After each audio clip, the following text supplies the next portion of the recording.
Hello friends, ఇదేంటి vegetables తోటి వచ్చాను, ఏదో తొక్కలు తోళ్ళు పట్టుకొని చూపిస్తున్నాను అనుకుంటున్నారా? అదేం లేదండి, నేను ఒక మంచి డెజర్ట్ చూపిస్తాను చూడండి. దీని పేరు కద్దు కీర్ అంటారు. దీనికి మనకు కావలసిన పదార్థాలు వచ్చేసి సాబుదానా 6 hours నానబెట్టుకున్నాను. మంచిగా నానిపోయాయి. ఒక సొరకాయ కావాలి, నెయ్యి కావాలి, అండ్ ఇంకా దీనికి మెయిన్ ఇంగ్రీడియంట్స్ కూడా ఉన్నాయి. పాలు కావాలి, అండ్ డ్రై ఫ్రూట్స్ అండి, బాదం, కాజు, పిస్తా, వాల్నట్ లేదు, ఇంకేదో ఉండ కాస్త వేసుకున్నాను. Milk made, green food colour, sugar కొంచెం తక్కువ వేసుకోండి. ఈ పదార్థాలన్నీ రెడీగా పెట్టుకుంటే మనకు కద్దు కీర్ ఎలా చేయాలో చూసేద్దాం పదండి. చలో, ఈ సొరకాయలు ఉన్నాయే, వీటిని ఇప్పుడు మనం దీంతో తురుముకోవాలి.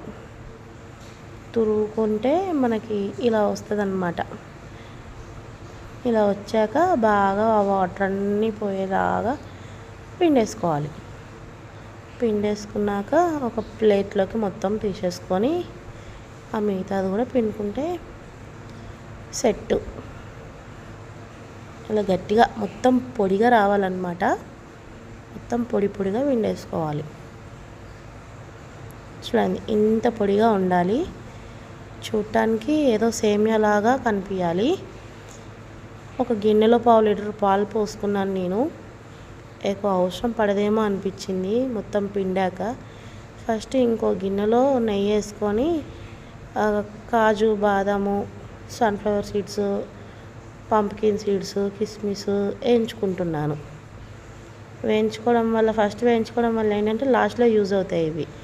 సో తర్వాత అదే గిన్నెలో ఇంకొంచెం నెయ్యి వేసుకొని ఆ తురుముకున్న సొరకాయ అంతా అందులో పడేసుకొని మంచిగా అంటే మంచిగా పచ్చి వాసన పోయేదాకా వేయించుకోవాలి. ఇంకో దాంట్లో ఆ పాలు పోసిన దాంట్లో సగ్గుబియ్యం కూడా వేసేసుకున్నాను నేను. వేసేసుకొని మంచిగా ఆల్రెడీ నానిపోయినాయి కాబట్టి ఉడకడానికి పెద్ద టైం ఏం పట్టదు. కొంచెం దగ్గరుండి పొంగకుండా చూసుకోవాలి.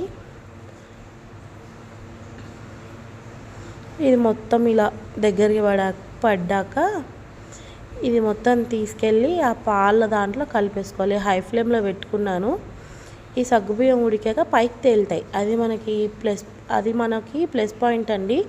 ఎలా ఉడికిందో తెలుసుకోవాలి అంటే సగ్గుబియ్యం ఉడికాక ఫస్ట్ సగ్గుబియ్యం అనేవి పైకి తేలుతాయి. అదే టిప్ ఆఫ్ ది డే అండి. ఈ సొరకాయ మొత్తం అందులో కలిపేసుకోండి. ఈ సొరకాయ ఏదైతే మనము డ్రై రోస్ట్ చేసుకున్నామో నెయ్యి వేసుకొని ఇదంతా ఇందులో కలిపేసుకొని మంచిగా ఉడకనియాలి. మంచిగా ఉడికాక స్టవ్ కట్టేసుకోవాలి. స్టవ్ కట్టేసుకున్నాక ఇంకొంచెం ప్రాసెస్ ఉంది, చెప్తాను. అది కూడా బాగా ఒక పొంగులాగా ఇలా రావాలి. చూడండి, ఇది వచ్చిందంటే ఈ స్టేజ్లో మనకి ఇది రెడీ అయిపోయినట్టే.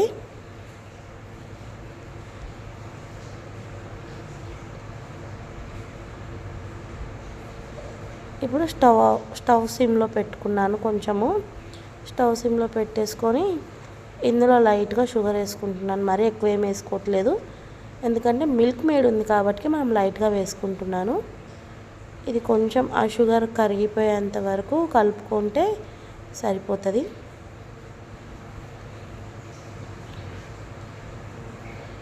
ఇప్పుడు ఇందులో నేను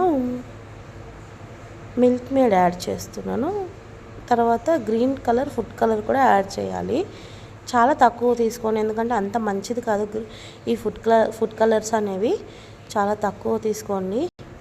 నేను ఇందులో మిల్క్ మేడ్ కూడా యాడ్ చేశాను. ఆ క్లిప్ అనేది రాలేదు అనుకుంటాను మేబీ.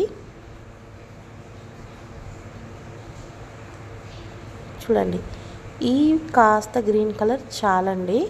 లాస్ట్కి వచ్చేసి డ్రై ఫ్రూట్స్ అండి. డ్రై ఫ్రూట్స్ వేసేసుకొని చాలా చల్లగా తినాలి అంటే ఫ్రిడ్జ్లో ఒక 8 hours వదిలేసామంటే ఈ పల్చగా కనిపించే కద్దు కీర్ కాస్త కొంచెం మందంగా అవుతుంది. చూడండి, మిల్క్ మేడ్ నేను లాస్ట్లో వేసాను.